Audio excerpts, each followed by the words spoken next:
Assalamualaikum warahmatullahi wabarakatuh.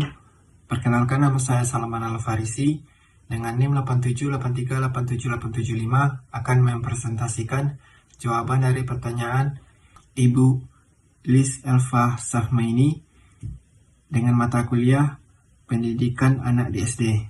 Untuk pertanyaan pertama, sebutkan, jelaskan, dan contohkan 4 elemen dalam perkembangan moral menurut Horlock 1978. Elemen pertama, peran hukum, kebiasaan atau tata krama dan aturan dalam perkembangan moral.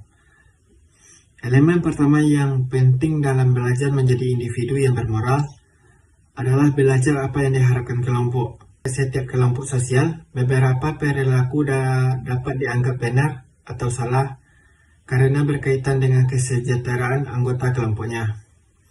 Ketika masa kanak-kanak, anak tidak terlalu dituntut untuk tunduk pada hukum dan kebiasaan sebagaimana yang diharapkan pada anak yang lebih besar. Setelah memasuki usia sekolah, anak selalu diajarkan sedikit demi sedikit hukum yang berlaku di lingkungannya. Misalnya, menunjukkan sopan santun pada orang yang lebih tua, membantu mereka yang cacat. Sekolah mereka belajar dan patuh pada aturan sekolah, begitu pula dalam bermain dengan teman sebaya. Mereka juga belajar bahwa mereka diharapkan untuk taat pada aturan dan jika melanggar akan mendapatkan hukuman atau kurangnya penerimaan sosial. Untuk elemen kedua, peran kata hati dalam perkembangan moral. Kata hati merupakan kontrol internal dalam diri terhadap tingkah laku seseorang. Setiap anak tidak hanya belajar mengenai apa yang benar dan apa yang salah, tetapi anak harus menggunakan kata hatinya sebagai kontrol terhadap tingkah lakunya.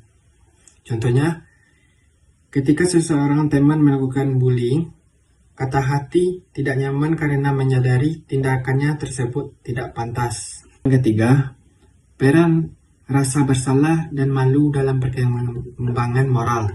Setelah anak mengembangkan kata hati, maka kata hati akan dipergunakan sebagai pedoman bagi tingkah laku mereka. Jika tingkah laku mereka tidak sesuai dengan apa yang telah ditetapkan oleh kata hatinya, maka mereka akan merasa bersalah, malu, atau keduanya.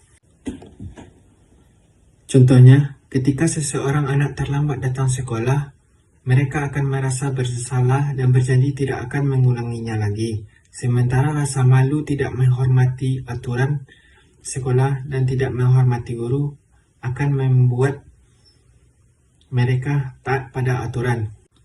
Elemen keempat, peran interaksi sosial dan perkembangan moral.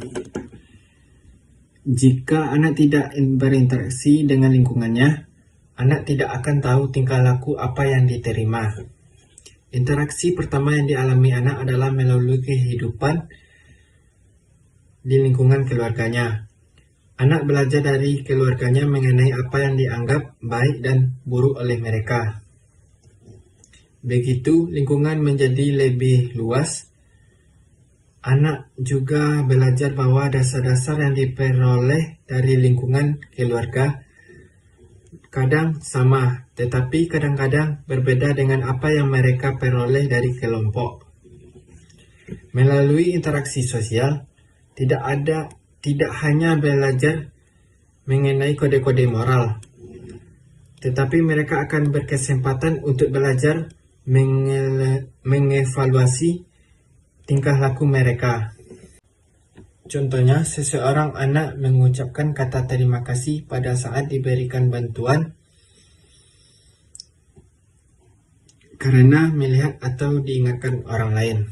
Nomor 2, jelaskan dan contohkan mengapa disiplin penting bagi anak. Kebutuhan apa saja yang dapat terpenuhi melalui disiplin. Disiplin merupakan cara masyarakat mengajarkan anak berperilaku moral yang diterima oleh masyarakatnya. Tujuan dari disiplin adalah membentuk perilaku yang sesuai dengan kelompok sosialnya.